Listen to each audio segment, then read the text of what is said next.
Assalamualaikum warahmatullahi wabarakatuh. Perkenalkan, nama saya Marsha Dwi Jeffrina, absen 20 kelas 7D. Hari ini saya akan menceritakan pengalaman saya selama belajar dari rumah pelajaran matematika kelas 7 semester 1. Banyak sekali orang-orang yang tidak menyukai matematika. Secara umum, pendapat orang kebanyakan tentang matematika itu ribet, sulit, dan harus menghafalkan rumus-rumus. Mereka menganggap matematika itu ribet, sulit, atau lainnya karena mereka tidak menyukai matematika. Jika kita menyukai dan tidak negatif thinking terhadap suatu pelajaran, pasti kita akan lebih mudah memahami dan mempelajari materi-materi yang diberi oleh guru. Kalau kita berbicara mengenai pengalaman selama belajar dari rumah, terutama di mata pelajaran matematika, pasti banyak sekali yang mengalami kesulitan untuk memahami dan menguasai materi-materi tersebut, dikarenakan pembelajaran yang terbatas. Saya sendiri mempunyai pengalaman dan kesan yang berbeda di pelajaran matematika selama 1 semester ini. Banyak sekali materi yang baru saya pelajari. Saat pertama kali melihat materi-materinya, saya merasa bingung. Walaupun saya merasa bingung, tetapi saya tetap mempelajari materi-materi tersebut melalui YouTube ataupun website pendidikan. Dan pada akhirnya saya dapat memahami materi tersebut. Bab 1, bilangan bulat. Pada bab 1 ini, saya hampir menguasai seluruh materinya karena bab ini adalah materi matematika pengulangan dari kelas 5 dan kelas 6 SD. Jadi, saya merasa cukup mudah dalam mengerjakan soal-soal dari materi ini. Penjelasan. Bilangan bulat adalah bilangan yang terdiri dari bilangan positif, negatif, nol, dan bilangan cacah. Garis bilangan merupakan salah satu representasi garis yang mana setiap titik-titiknya mewakili bilangan tertentu. Bilangan dapat berupa bilangan real, bilangan rasional, maupun bilangan bulat. Jarak antar titik dalam garis bilangan adalah sama.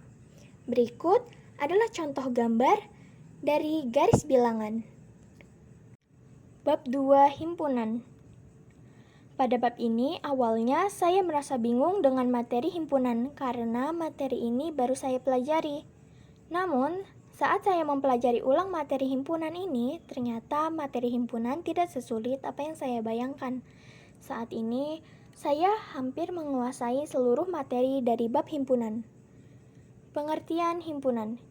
Himpunan adalah kumpulan objek-objek yang dapat didefinisikan dengan jelas dan terukur, sehingga dapat diketahui termasuk atau tidaknya di dalam himpunan tersebut. Macam-macam himpunan. 1. Himpunan semesta dilambangkan dengan S besar. 2. Himpunan kosong ditulis dengan notasi kurung kurawal atau nol dicoret.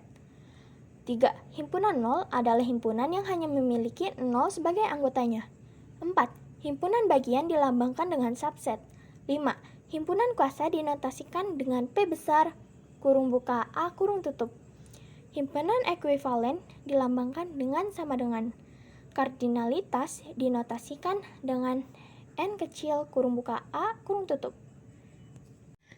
Pengertian diagram Venn. Diagram Venn merupakan suatu gambar yang digunakan untuk menyatakan suatu himpunan dalam himpunan semesta.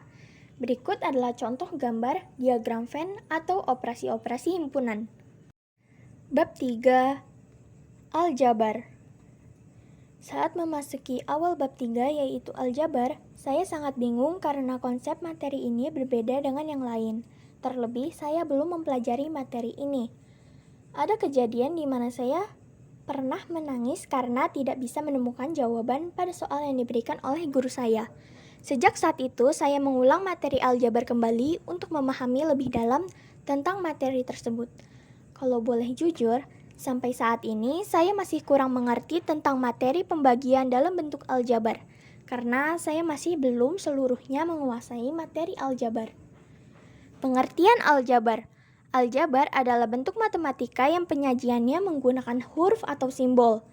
Operasi aljabar adalah salah satu dari operasi aritmetika yang umum, yang mencangkup penambahan, pengurangan, perkalian, pembagian, menaikkan menjadi bilangan bulat pangkat, dan mengambil akar atau pangkat pecahan. Unsur-unsur aljabar. Aljabar memiliki unsur-unsur yaitu koefisien, variabel, konstanta, dan suku. Sifat-sifat aljabar. 1. Sifat komunitatif. 2.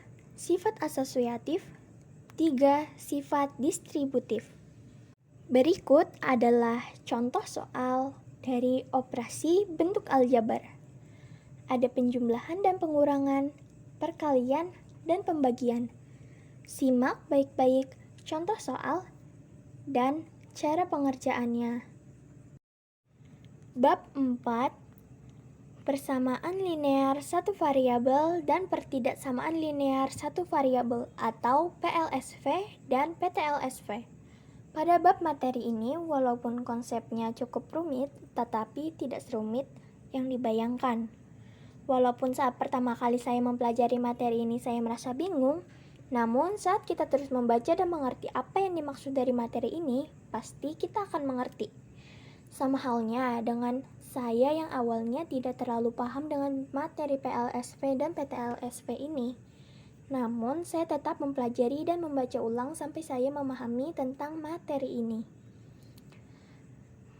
Persamaan linear satu variabel atau biasa disingkat menjadi PLSV, pada dasarnya persamaan linear satu variabel merupakan suatu persamaan berbentuk kalimat terbuka yang dihubungkan dengan tanda sama dengan dan hanya mengandung atau memiliki satu variabel. Konsep dasarnya pada kalimat terbuka yaitu kalimat yang belum dapat diketahui kebenarannya, bisa jadi benar, bisa jadi salah. Kalau kalimat tertutup itu kebalikannya dari kalimat terbuka alias sudah diketahui kebenarannya. Pertidaksamaan linear satu variabel atau PTLSV adalah pertidaksamaan yang hanya mempunyai satu variabel dan berpangkat satu menggunakan tanda ketidaksamaan kurang dari sama dengan, lebih dari, atau lebih dari sama dengan. Nah, itu tadi adalah cerita pengalaman dan kesimpulan materi dari saya selama 1 semester di kelas 7 ini. Maaf apabila ada kesalahan atau kata-kata yang kurang mengenakan. Sekian, terima kasih. Wassalamualaikum warahmatullahi wabarakatuh.